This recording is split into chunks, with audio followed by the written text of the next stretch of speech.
안녕히 주무셨습니까? 오늘도 지난 시간에 이어서 그리스도와의 교리 중에서 그리스도와의 율법에 대한 말씀을 계속 나누겠습니다.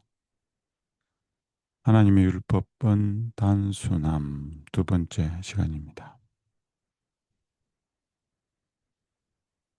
율법으로는 죄를 깨달음이니 죄는 불법이기 때문이다. 율법의 가장 중요한 역할 중에 하나는 우리 죄를 깨닫게 하여 예수님의 필요를 느끼게 하는 겁니다. 즉, 예수님을 필요로 하기 전에는 율법을 먼저 깨닫는 경험이 있어야 되고, 그 율법을 통하여 자신의 죄가 무엇인지를 알아야만 합니다. 인간이 죄를 깨닫게 되는 것은 율법이 있기 때문이며, 저들이 구세주에 대한 필요를 느끼기 이전에 저들 자신이 하나님의 진노하심을 받게 될 죄인들임을 자각해야 한다. 사탄은 죄의 가혹한 특성을 인간이 제대로 평가하지 못하도록 계속적으로 활동하고 있다. 사탄은 교회를 열심히 다니고 종교 활동을 열심히 하는 것은 막지 않습니다. 그러나 율법을 바르게 깨닫고 자신의 죄가 무엇인지 알므로 정말 그 영혼이 예수님을 필요로 하는 심령을 갖지 못하도록 방해를 합니다. 분주한 봉사와 교회 활동, 그것이 우리를 구원하지 않죠. 우리를 구원하는 분은 예수 그리스도입니다. 그런데 그 예수님을 진정으로 믿어야 할 필요를 느끼는 자들은 모두 자신이 죄인임을 깨닫는 자들입니다. 이 일을 못하도록 사탄이 율법을 계속 폄하하고 폐지되었다 하고, 하나님의 은혜로 구원받는 자들에게는 더 이상 율법을 무용한 것으로 가르치고 있죠. 하나님의 율법을 저희 발로 짓밟는 자들은 여러 가지 방법으로 우리는 이 율법을 짓밟을 수 있습니다. 율법이 필요 없다고 가르치거나, 율법을 지켜서 구원을 받을 수는 없다고 가르치거나, 율법을 지키는 것은 구원의 조건이 아니라고 가르치거나, 더 나아가서는 율법을 범하는 것입니다. 하나님의 말씀에 순종하지 않는 것들. 이러한 것들은 큰 기만자의 일을 하고 있는데, 사탄이죠. 사탄의 일을 하고 있는데 저들은 죄에 대한 정의를 내릴 수 있고 범죄자의 양심에 호소할 수 있는 유일한 원칙을 거부하기 때문입니다. 예수님을 의인을 데리러 온 게 아니고 의인을 불러 회개시키러 왔는데, 그 일을 하기 위해서는 정밀하게 검사를 하고 검진을 하는 일이 필요합니다. 죄인이라는 사실을 깨닫도록 하는 일들을 해야 하는데, 그 일이 율법이 하는 일입니다. 그런데 율법이 폐해졌다고 가르치는데 어떻게 그 일들이 가능하겠습니까? 죄악적이지만 종종 가볍게 넘겨버리는 은밀한 목적일지라도 실제에 있어서 그것들이 품성의 기초가 되고 시험 거리가 되므로 하나님의 율법은 그 은밀한 목적들을 엄밀히 살핀다. 세상의 법은 우리의 마음의 동기와 계획과 그 은밀함은 심판할 수가 없습니다.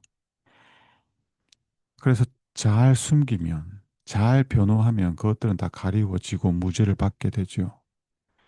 그런 하나님의 율법은 우리 마음에 숨겨져 있는 엄밀한 목적들, 계획들, 동기, 감정까지도 다 살핍니다. 그래서 겉으로는 선을 행하고 봉사를 한 것 같지만 그 마음의 동기가 이기적이고 교만하다면 그건 하나님께 죄가 되는 것들입니다. 율법은 죄인이 자신의 도덕적인 품성에 대한 올바른 지식을 갖고자 할 때 들여다볼 수 있는 거울이다. 우리가 예수님을 믿고 이제 변화된 삶을 살고 싶은데 거룩한 삶, 어려운 삶, 선한 삶, 도대체 이 삶이 뭘까? 예수님처럼 산다는 것이 무엇일까? 사랑하며 산다는 게 무엇일까? 이 모든 것들을 우리에게 알려주는 표준이 바로 율법입니다. 물론 더 나아가서는 예수님의 삶 자체가 이 율법을 그대로 실천한 삶이기 때문에 예수님을 통해서도 우리가 어떠한 삶을 살아야 될지를 알 수 있지만 성경은 이 율법에 순종하라고 합니다. 거룩한 율법, 어려운 율법, 선한 율법에 조화되는 삶이 성경에서 말하는 거룩한 삶이고 어려운 삶이고 선한 삶이며 예수님과 같은 삶입니다. 그런데 이 율법을 폐해졌다고 하거나 더 이상 지킬 필요가 없다고 하면 우리는 도대체 어떻게 선하고 어렵고 거룩한 삶을 살 것이며 예수님과 같은 삶을 살 수가 있다는 말입니까? 죄인이 의의 큰 표준으로 말미암아 자기 자신이 정죄된 사실을 깨닫게 될 때, 이게 하나님이 주실 수 있는 가장 큰 은혜 중에 하나입니다. 율법으로 말미암아 우리가 죄인임을 깨닫는 것. 그가 취해야 할 다음의 행동은 자신의 죄들을 회개하고 그리스도를 통하여 용서를 구하는 일이다. 이렇게 해야만 하나님의 자녀가 될 수 있고 구원을 받을 수가 있습니다. 그런데 이 일에 실패함으로 많은 사람들은 저희 허물을 드러내는 거울을 깨려고 하며 저희 생애와 품성 가운데 있는 오점들을 지적하는 율법을 무력하게 하기 위하여 온갖 노력을 하고 있다. 성경의 대표적인 예들이 나오죠. 이스라엘 백성들이 왕을 구한 일들, 혹은 이방신을 우상을 섬기는 일들, 그리고 예수님을 십자가에 못 박은 일, 스데반을 돌로 친 일들, 이 모든 일들이 다 율법을 제거하려는 동기와 목적과 동일한 일들이었습니다.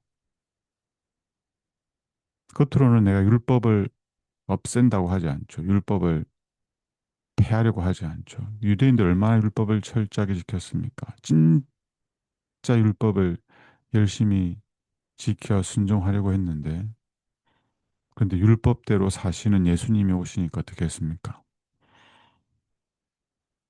에이,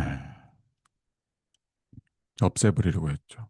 그게 율법을 폐하는 것과 똑같습니다. 여러분의 삶 속에서 여러분을 계속 정죄하는 누군가가 있다면, 여러분의 죄를 계속 덜 추워내는 어떤 말씀들이 있다면, 그것들을 존중히 여기고 귀하게 여기고 가까이 하면 그건 율법을 귀하게 대하는 것과 예수님을 존중히 여기는 것과 똑같은데, 그렇지 않고 그것을 계속 멀리하거나 그것을 가까이 하지 않으려고 한다는 것은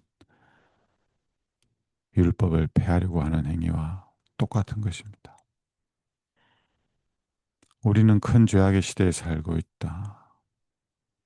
얼마나 많은 죄들이 너무나도 쉽게 지어지고 있는지 뉴스를 보면 온통 범죄한 내용들이죠. 허다한 인간들은 죄악적인 간섭과 악한 습성의 노예가 되어 있으며 저들을 결박한 속박은 끊어버리기 힘들다. 죄악은 홍수처럼 온 땅에 범람하고 있다. 매일 발생하는 범죄 사건은 언급하기조차 두려울 정도이다. 그럼에도 불구하고 시온성의 파수꾼이라고 자처하는 사람들은 율법은 유대인만을 위하여 제정된 것이며 복음 시대를 돌이켜야 한 영광스러운 특권으로 말미암아 폐하여진 것이라고 가르칠 것이다. 이미 그렇게 가르치고 있고 많은 교회가 그렇게 믿고 있죠. 불법과 범죄가 편만한 세상의 상태와 목사들과 신자들의 율법은 아무런 제어력이 없다고 주장하며 가르치는 것 사이에 어떤 관계가 있는 것이 아닐까. 예수님을 믿는 사람들은 많은데 그럼에도 불구하고 죄가 편만한 이유는 율법을 높여야 할 만큼 마땅히 높이지 않았기 때문이 아닐까라고 반문하는 겁니다. 법이 당연히 차지해야 될 그 자리를 차지한다면, 법에 대해 당연히 가져야 될 그 인식을 가지게 된다면, 그 법에 대한 두려움으로 그 법을 순종하려고 노력하지 않겠습니까?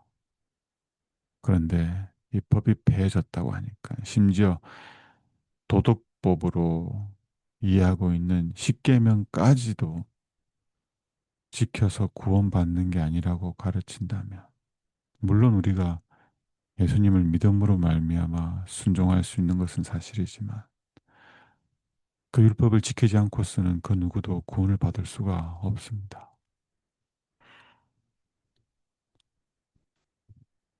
하나님의 율법에 정죄하는 권세는 우리가 행하는 일에만 미치는 것이 아니라 우리가 행하지 않는 일, 행하는 일뿐만 아니라 행하지 않는 일, 하지 않아서 죄가 되는 것들도 있다는 거죠. 행하지 않는 일에도 그 권세가 미친다. 우리는 하나님께서 행하라고 요구하신 일들을 소홀히 함으로 우리 자신을 정당화하려 해서는 안 된다. 죄를 짓지 않기 위해서 산으로 들어가서 사는 것.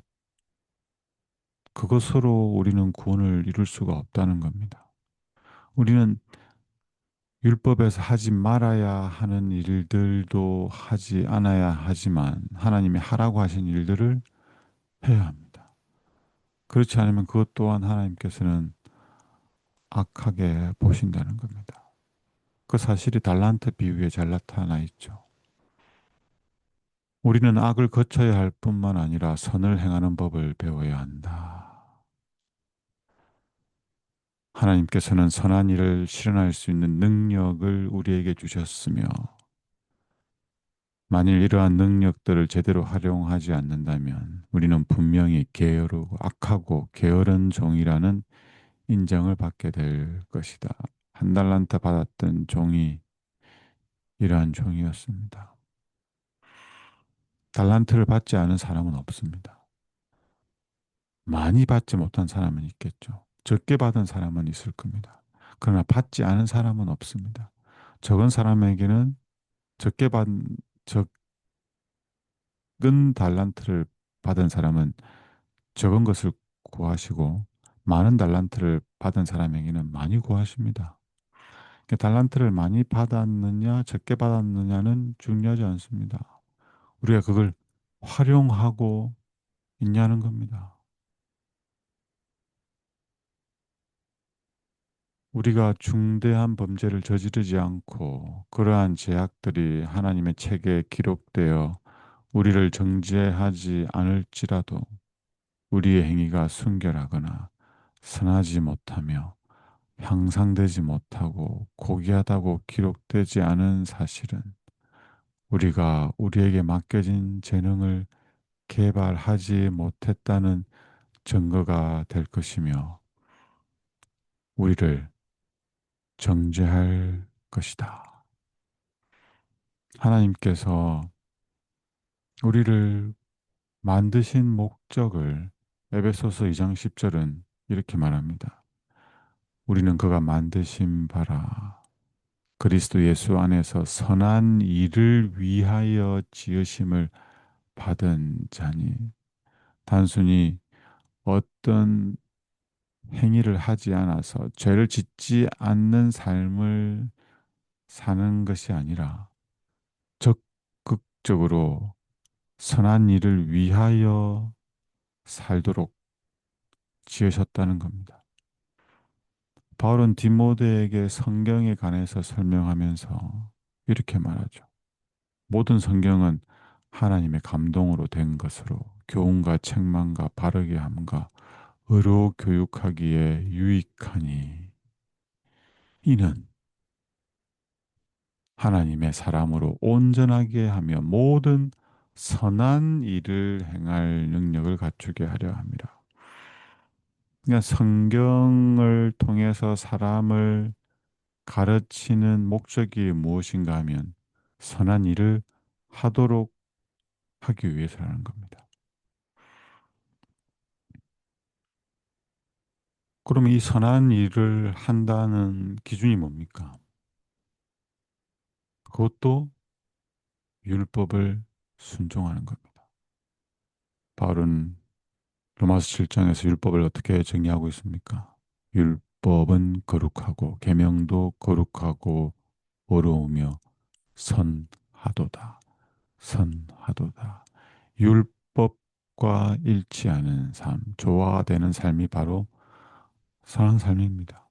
그 삶을 살도록 하기 위해서 하나님 우리를 만드셨고 범죄한 이후에도 우리에게 성경을 주시고 복음을 주셔서 다시 그 선한 일을 할 수 있도록 회복시키려고 하는 것입니다.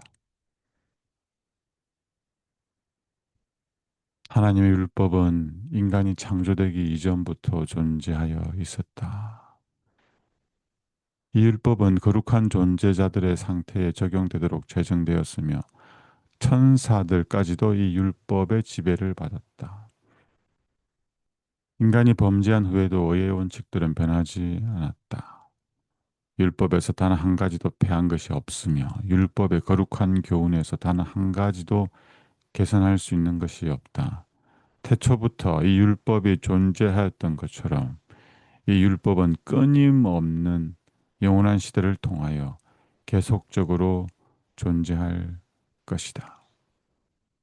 시편 기자는 내가 전부터 주의 증거들을 알고 있었으므로 여기서 말하는 주의 증거들은 율법을 말합니다. 주께서 영원히 세우신 것인 줄 알았나이다. 율법은 영원합니다. 왜냐하면 율법을 만드신 하나님이 영원한 분이시기 때문입니다. 율법은 영원하신 하나님의 품성의 표현입니다.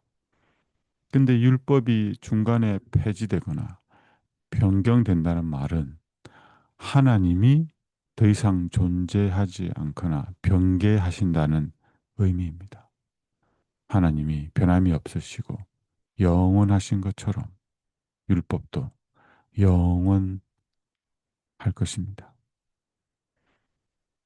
천사들은 천사들을 지배하며 가장 엄밀한 사상과 욕망과 기질의 순결성을 요구하며 영원 무궁토록 존재할 이 율법으로 온 세상이 신속히 다가오고 있는 하나님의 날의 심판을 받게 될 것이다. 하나님께서 무엇으로 심판할지 분명하게 말씀하고 있습니다. 하나님께서 악인을 심판할 때 율법으로 심판하십니다. 의인을 심판할 때는 무엇으로 심판할까요? 의인으로 심판할 때도 네가 예수님을 믿었냐, 믿지 않았느냐로 심판하지 않습니다. 이 율법으로 심판합니다. 그러면 이 사람은 예수를 믿어서 구원받는 것입니까? 율법을 지켜서 구원받는 것입니까?